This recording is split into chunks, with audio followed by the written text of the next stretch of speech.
Hello and welcome back to Bloodborne. In the last part, we at last have reached a new lamppost at Old Yarnum, and now we must explore this new frontier of knowledge. They're gonna hammer through that gate, aren't they?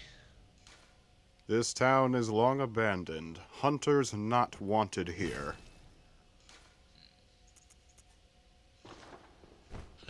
I'll show them.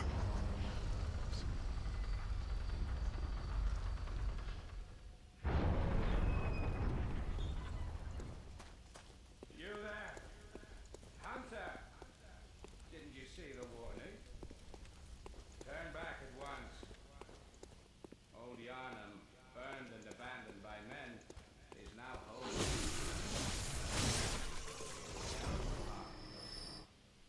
Turn back, for the hunter will face the hunt. But as a hunter, we're here for the hunt. Yes, hunting is what I do. For God's sake, they put the ER suffix at the end of hunt.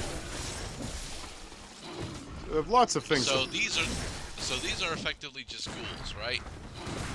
These are victims of the scourge that had destroyed Old Yarnum. They eventually turned into beasts.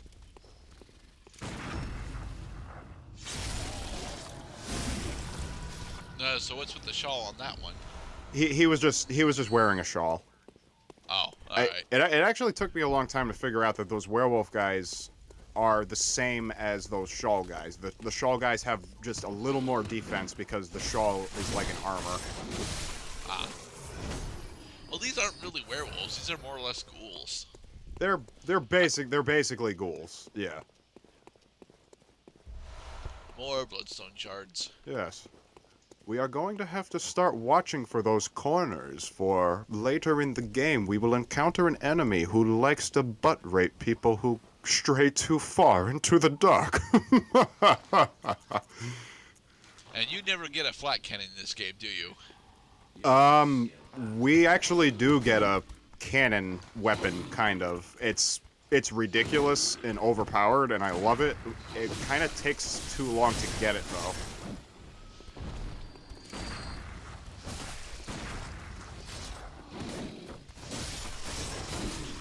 Yes, come to me, my friends. There's much work to be done. A frenzy attack. Yeah. Ah, too good for you, eh? How about this?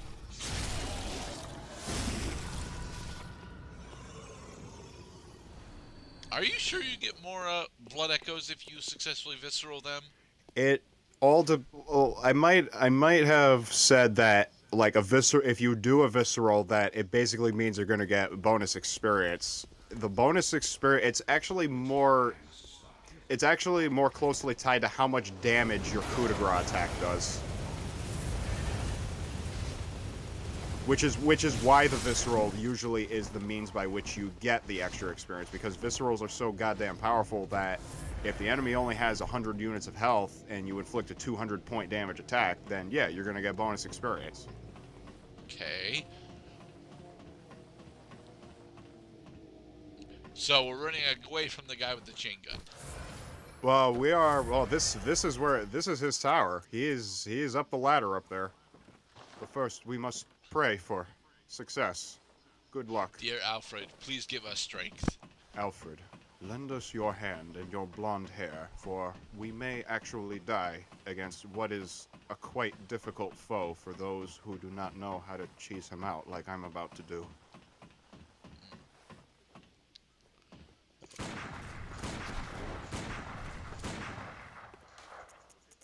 Yes! That is so cheat. That is not fair. He does. You know who doesn't play fair? That guy. That guy is fast. He has a blunderbuss. He jumps all over the goddamn place. He combo kills. He will throw you off the bridge, and he will make you cry. That's why I had to do that. Oh, come on. You could have visceraled him. I could have. You know how much damage visceral attack does against the other against the other hunters? 3? Yes. You know how much health they have? Like 50. Well, at 50 health, you can just swing him at him once and he dies. No, I'm saying that if a visceral is 3, then you have to visceral him like 16 fucking times before he actually goes down, because that's how much health he has. Not to mention that getting the visceral timing on the hunters is pretty tricky. And Aaron on Game Grunts pointed out to me first is that the game developers intended you to throw him off the tower. That's why he's on a tower. Is because if he falls, he will die of falling damage. I don't buy that personally. I think that it would be more rewarding to actually fight him normally. It is Mostly because aside from your Quicksilver shot, you don't really have all that many things that cause significant knockback. right. Knockback is difficult to do. Visceral can knock him back. If I visceraled him at the edge of the tower, he would have gone down given some really good aim and timing. You can also get visceraled in return. And let me guess, when they visceral you, it does 412 damage? It does a massive amount of damage, yeah. And you will probably die for it's actually not even the visceral per se that kills you. It's the follow-up attack that will kill you. No, turn around and stop the congregation. There were lots of dudes back there, and I am just one puny man. Yeah, run. but not only are you one puny man, you also happen to have a pretty nice and clean bottleneck to put them into, and your saw cleaver can hit multiple targets with an extended attack. You're absolutely right. I just wish that I didn't feel so insecure in my premises, because now I have unlocked a shortcut. There's that's a good thing. No need to go through Congregation Town, and if I do die in Congregation Town, I can just very quickly get back there. The Powder Keg Hunter Badge. What does that do? I assume it increases the damage of your explosives? Nope. The Hunter Badges are just symbols that you have successfully slain the enemy. It does two things. It's a trophy, first and foremost. It tells you that, yes, you did in fact kill this character, whereas other hunters may have failed. It also unlocks some items from the item shops. So you do want to collect the Hunter Badges in order to get the exclusive items in the game. They're the costumes, aren't they? They're the costumes, and they're also the weapons. Oh, does that mean that we can purchase the chain gun? Not the Gatling gun. No, you can't get the Actually, wait. Oh my God, wait. You can get a Gatling gun, except it's not. Well, it's not that one. It's not the mounted gun. No, there is a Gatling gun in the game, and it is pretty ridiculous. Except I don't think you can get it until like the Hunters DLC. All the good shit is in the DLC, damn it. Well, I'm not entirely sure if that's what From Software always does. I think that they got flack for that for the Scholars DLC that was in Dark Souls 2. Oh, they actually had DLC in Dark Souls 2? They did. I want to say it was the Scholars DLC, but I'm not entirely sure. I can see people getting maybe a little irritated that they'll waste skin and teeth getting all the good shit in the main game, whereas all they have to do is just break the paywall and play the DLC for about 5 minutes, and boom, you got overpowered shit. Hello there, friend. I take that as a challenge. A challenge, I say. I shall take and fight. Let's dance. That's an actual player. No, this is an NPC hunter. Oh, okay, this is an NPC hunter. Why is he after you then? Because and why is he down here? He was working with Gatling Gun Man. See, while Gatling Gun Man is shooting at me, this guy is on the ground as his teammate trying to fuck you up on your path to the tower. Okay. See how little damage I'm doing against this guy? Yeah. All the hunter battles are like this. They are extremely tenacious foes. So why does he get the advent of the steam bomb? The steam bomb?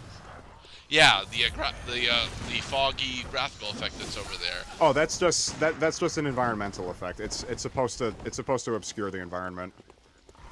Are you sure? Because it wasn't there all the time. There was a brief moment when it was not there. When you were fighting the ghouls. No, it was there. If there's one thing that never changes in this game, it's the environment set pieces. Beware of this guy's saw spear, by the way. The saw spear, it's one of the main reasons why I like the saw cleaver saw spear. Its attack is so goddamn fast, but you'll notice how effective it is when it's used on you. This guy also can heal his health. I don't know if he just did that. He only heals like 2 or 3% of his health though, when he does it. Yeah, and he only heals. Oh no, he got me in a visceral moment. Jesus Christ. You will shit your pants if you get staggered in this game, trust me.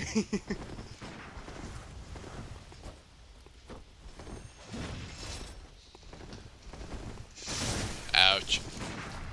So what do you think about this mirror combat and its wonders and oddities? Well, one, it's not actually a mirror because he's using the spear, whereas you're using the saw cleaver. And honestly, you have way more steroids than he does. Yeah, he has dodge. He has occasionally shoot bullets, vulnerability to stagger, and he's dead. No, he's not dead yet. Now he's dead. One of the major things that he lacks is the fact that his Quicksilver shot actually follows after the sound cue, giving you a chance to dodge it. Yeah. Yeah, the hunters aren't the best at following up with visceral attacks, but their staggers are pretty dangerous nonetheless. Also bear in mind that hunters function differently than the ordinary beasts. The ordinary beasts will respawn every time you go back to the hunter's dream, except for a few of them. But whenever you slay a hunter, unless that hunter's in a chalice dungeon and you can always just recreate the chalice dungeons, the hunters are gone for good. Okay. So that guy's gone for good. Gatling gun man's gone for good. And now we're going to check out a hidden place.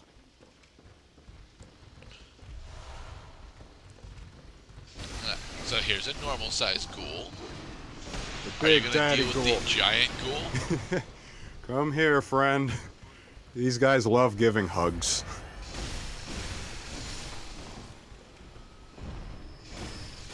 Yeah, these guys give you exactly 155 blood echoes, even if you, despite if you visceral them or not. Yeah, the amount of damage that you do with the visceral attack, it depends on your level. For a long time, I thought that it was tied to your weapon skills. It actually always follows in proportion to your level. So the higher your level, the more visceral damage you do. Okay. Eventually, because the levels on these guys are constant, if I came back here as like a level 60 and did a visceral, then I would probably get bonus damage all the time. Bonus experience, rather. No, don't grab. Backstab. Now this seems like a pretty decent place to grind, because you can get like anywhere from 1,000 to 2,000 blood echoes per trip here. The grind spots. I'm trying to think right now what would be the best grind spot. Definitely not Central Yarnum if the enemies are only dropping like 50 health apiece. But the best grind spots honestly are the spots that are closest to the lamppost where there are also enemies nearby. So you could just keep. Oh, actually, wait, no, that's a Dark Souls thing. That's because you can't reload the game. You can't reload the game unless you actually go back to the Hunter's Dream. So it would have to be an area that's already very well populated.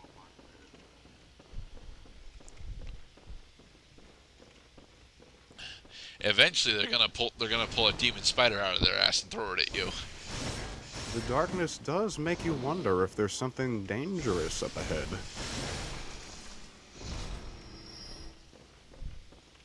Things are less threatening when they're dead.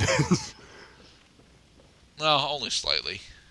The red moon hangs low and beasts rule the streets. Are we left no other choice than to burn it all to cinders? Sure thing, Gwen. Burn it down. Burn it all down, I say. The charred hunter gear. Yes. We have done it. We found unique clothing.